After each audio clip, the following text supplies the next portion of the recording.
The year was 2003. Along the rugged southwestern coastline of Western Australia, scientists from the Commonwealth Scientific and Industrial Research Organisation, better known as CSIRO, Australia's national science agency, were carrying out one of the most ambitious shark research programs ever attempted.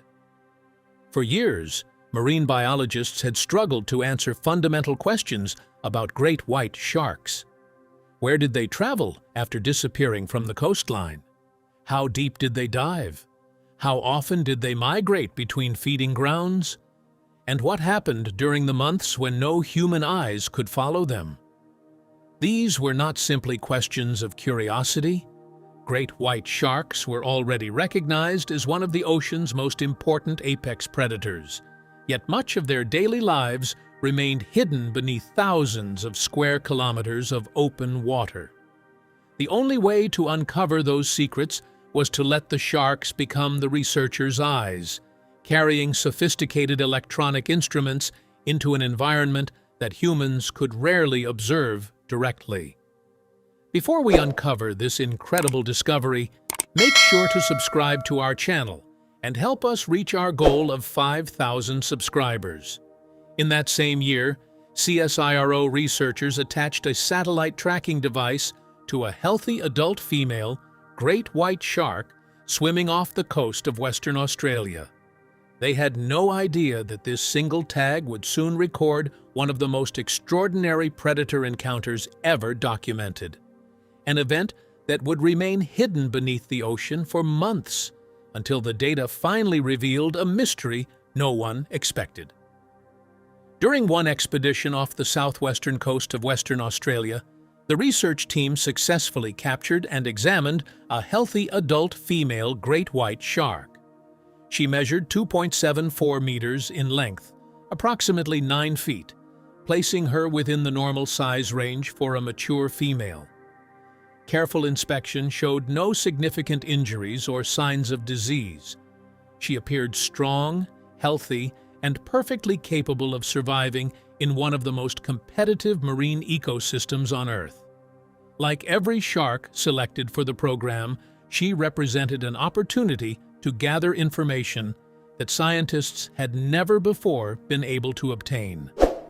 At the time, nobody involved in the expedition could have imagined that this particular shark would eventually become one of the most discussed animals in the history of shark research. The researchers attached a satellite pop-up archival transmitting tag, commonly known as a PAT tag, near the shark's dorsal fin. Although relatively small compared with the animal carrying it, the instrument represented years of engineering development. Unlike radio transmitters that continuously broadcast their location, a PAT tag functions as an independent data recorder. Throughout its deployment, it silently stores measurements of water temperature, swimming depth, pressure, and ambient light at carefully programmed intervals. Everything remains locked inside the instrument's memory, while the shark continues its normal life. Only after a predetermined period does the tag automatically detach, float to the ocean surface, establish contact with the Argos satellite network, and begin transmitting the archived information back to researchers. This delayed reporting system allows scientists to reconstruct an animal's movements long after the events themselves have taken place, often revealing behaviors that would otherwise remain completely unknown. Once the tag had been securely attached, the female great white was released back into the open ocean. She disappeared beneath the surface exactly as researchers expected. Over the following weeks, she traveled through the coastal waters of Western Australia, moving between the Indian Ocean and the Southern Ocean, following routes that generations of great white sharks had likely used long before humans ever attempted to study them. Later documentary coverage would give her the nickname Alpha, but at the time she was simply one individual among many participating in CSIRO's long-term monitoring program. Day after day, the tag quietly documented every dive she made, every change in water temperature she experienced, and every movement through the ocean. To the scientists, nothing appeared unusual. The instrument was doing precisely what it had been designed to do, building a detailed archive of a free-ranging great white shark's natural behavior. Approximately 4 months later, events unfolded exactly as the technology had been programmed. The tag detached from the shark, floated to the surface, and began transmitting its position through the Argos satellite system. Its signal led researchers to a beach near Bremer Bay, roughly 515 kilometers southeast of Perth, where the instrument was eventually recovered. Recovering a tag was always an exciting moment. Each successful recovery meant months of valuable scientific information had survived the harsh marine environment and could now be downloaded for analysis. The research team expected another routine data set, documenting migration routes, diving behavior, and seasonal movements. Instead, the information stored inside this single instrument would become one of the most remarkable records ever collected from a marine predator. When the archived data were downloaded and examined, the first part of the record appeared entirely normal.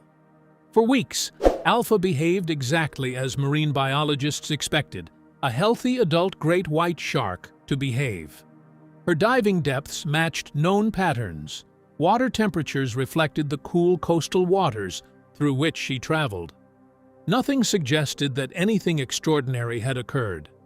Thousands of PAT tags deployed around the world have produced similar records, quietly documenting the everyday lives of sharks, tuna, sea turtles, and other ocean predators. Had the record ended there, Alpha would have become just another successful data point contributing to the growing understanding of great white shark ecology. Then, at one precise point in the 4-month record, everything changed. The first indication was a sudden and dramatic shift in temperature. Immediately before the event, the tag recorded an ambient water temperature of approximately 7.8 degrees Celsius, or about 46 degrees Fahrenheit, entirely consistent with the cold waters of the Southern Ocean. Within only a few minutes, however, the recorded temperature climbed rapidly to approximately 25.5 degrees Celsius, or 78 degrees Fahrenheit. Such an increase could not be explained by the shark simply swimming into warmer surface water. The change was too sudden, too large, and too sustained. Marine biologists immediately recognized that this pattern resembled something entirely different. The tag was no longer recording the surrounding ocean. It appeared to be recording conditions from inside the body of another animal. The second anomaly appeared immediately afterward. Instead of continuing the normal movement pattern expected from a free-swimming great white shark, the recorded depth profile changed dramatically. The tag, now apparently inside whatever had swallowed it, descended rapidly from relatively shallow water to approximately 580 meters, nearly 1,900 feet below the surface. The descent occurred with speed and purpose. It did not resemble the routine diving behavior that Alpha herself had displayed during the previous months. After reaching these depths, the tag remained surrounded by elevated temperatures for hours, conditions consistent with remaining inside the digestive system of a large predator before eventually returning toward shallower water. Every measurement continued to be recorded automatically, leaving behind a silent chronological account of an event that no human being had witnessed. Eventually, the tag emerged from the predator's digestive tract, either through regurgitation or excretion, drifted freely through the ocean once again, completed its programmed release sequence, and ultimately washed ashore near Bremer Bay. By the time researchers recovered the instrument, the event itself had occurred months earlier. Yet because the tag had recorded every stage without interruption, scientists now possessed an extraordinary sequence of evidence documenting what appeared to be the predation of an adult great white shark.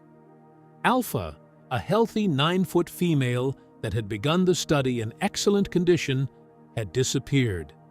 The instrument she carried had survived to tell the story, preserving one of the most intriguing and heavily analyzed records ever recovered from a satellite tagging program. The unusual descent immediately became one of the most closely examined portions of the recovered record.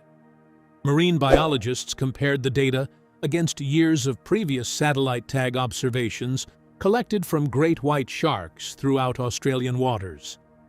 Those earlier deployments had established a clear understanding of how great whites normally move through the water column. They are capable of impressive dives, but their descent patterns generally reflect active swimming behavior as they patrol for prey or travel between different depths. Alpha's final recorded movement was different. The tag showed a rapid descent toward approximately 580 meters, nearly 1,900 feet below the surface, at a rate that suggested it was no longer attached to a freely swimming 9-foot shark. Instead, the instrument appeared to be moving inside a much larger animal that had consumed a substantial meal and was descending with deliberate purpose into deeper water. Equally important was what happened after the descent. For hours, the tag remained surrounded by a consistently elevated temperature, far warmer than the surrounding ocean, but remarkably stable. Scientists studying the recovered data recognized that this pattern closely resembled conditions inside the digestive tract of a large marine predator. Rather than fluctuating with changing water temperatures, the instrument continued to record a warm internal environment while the surrounding ocean remained cold. Eventually, the unidentified animal returned toward shallower waters. At some point during the digestive process, the tag was expelled, either through regurgitation or excretion, and resumed drifting freely in the ocean. Weeks later, exactly as its programmed release sequence intended, the PAT tag floated to the surface, transmitted its location through the Argos satellite network, and was eventually recovered on a beach near Bremer Bay. Only then did researchers discover what had happened months earlier. From a scientific perspective, the recovered record was extraordinary.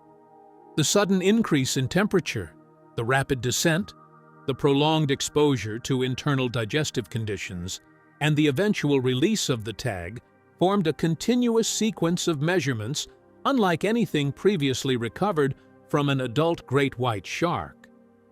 The data itself left little doubt that the tagged animal had been consumed. What remained uncertain was the identity of the predator responsible.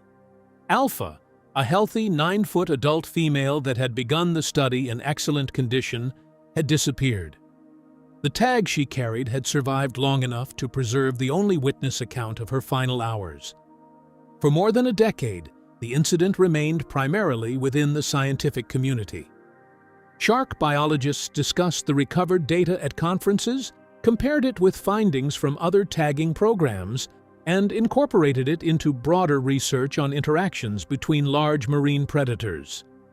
Evidence of sharks preying on other sharks had existed before, largely from stomach content analyses and occasional field observations, but this case was unusual because it preserved a detailed electronic timeline of the event itself.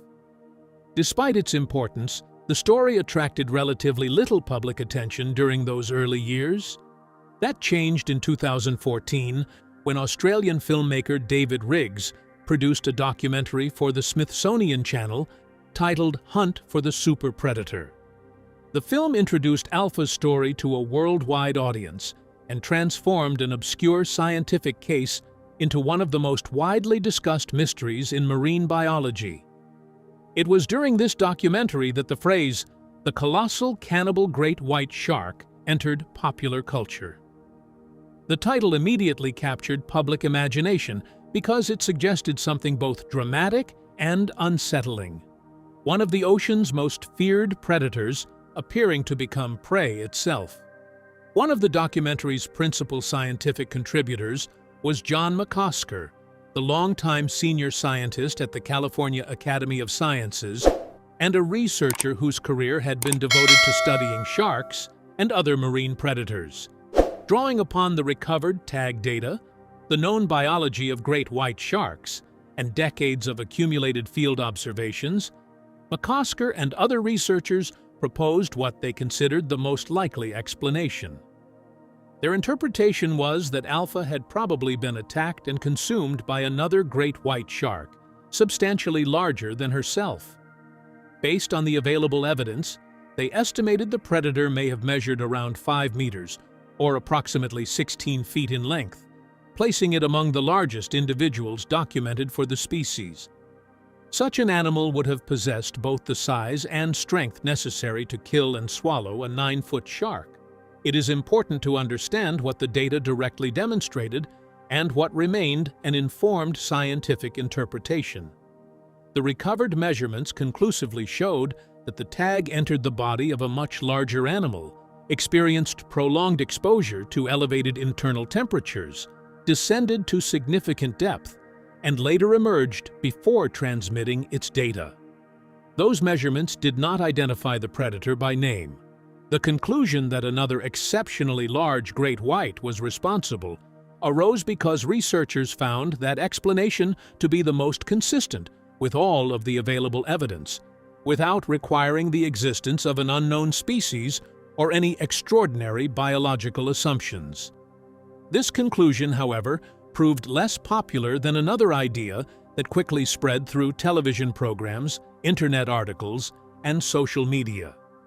Many sensational accounts suggested that Alpha might have been killed by an unknown apex predator, sometimes even invoking the possibility of a surviving megalodon-like animal living in the deep ocean. Such speculation attracted enormous public interest because it combined a genuine scientific mystery with one of the world's most famous extinct predators. Yet the researchers who examined the recovered data emphasized that the measurements themselves did not point in that direction. Instead, they argued that the observations were more effectively explained by the behavior of a known species already capable of reaching remarkable sizes. To understand why, scientists carefully examined several alternative explanations. The first involved killer whales, or orcas, which are among the few marine animals known to prey upon great white sharks. Years after Alpha's disappearance, events in South Africa dramatically demonstrated this relationship. In 2017, 2 great white sharks washed ashore near Gansbaai with their livers removed in an extraordinarily precise manner. Subsequent investigations linked the attacks to 2 male orcas that researchers nicknamed Port and Starboard. Their specialized hunting behavior proved so effective that great white sharks abandoned the region for extended periods, fundamentally changing local predator dynamics. These observations established beyond doubt that orcas are capable of killing adult great whites. Because of those documented attacks, researchers naturally asked whether Alpha could also have fallen victim to an orca. The recovered tag data, however, presented several important challenges to that interpretation. Orcas are marine mammals whose core body temperatures remain remarkably stable at approximately 36 to 37 degrees Celsius, or around 97 to 98 degrees Fahrenheit. The tag recovered from Alpha recorded a sustained internal temperature of approximately 25.5 degrees Celsius, or 78 degrees Fahrenheit. That difference is far too large to dismiss as simple measurement uncertainty. Had the instrument spent hours inside an orca's digestive tract, researchers would have expected temperatures much closer to mammalian body temperature. Instead, the recorded temperature closely matched what scientists would expect inside a large fish. Great white sharks are not completely cold-blooded. Like tunas and several other highly active pelagic fishes, they possess specialized circulatory systems that allow parts of their bodies, particularly their swimming muscles and digestive organs, to remain considerably warmer than the surrounding seawater. This regional endothermy enables great whites to hunt efficiently in cold environments while maintaining internal temperatures well below those of marine mammals. The values recorded by Alpha's tag fit comfortably within that biological range. The depth profile also contributed to the analysis. Orcas are certainly capable of deep dives, but most documented foraging dives are considerably shallower than the nearly 580-meter descent recorded by the tag. By contrast, satellite tagging studies conducted in Australia, California, and other regions have documented great white sharks diving to similar depths and, on occasion, even deeper. While the depth alone could not identify the predator, it remained consistent with the behavior of an exceptionally large great white.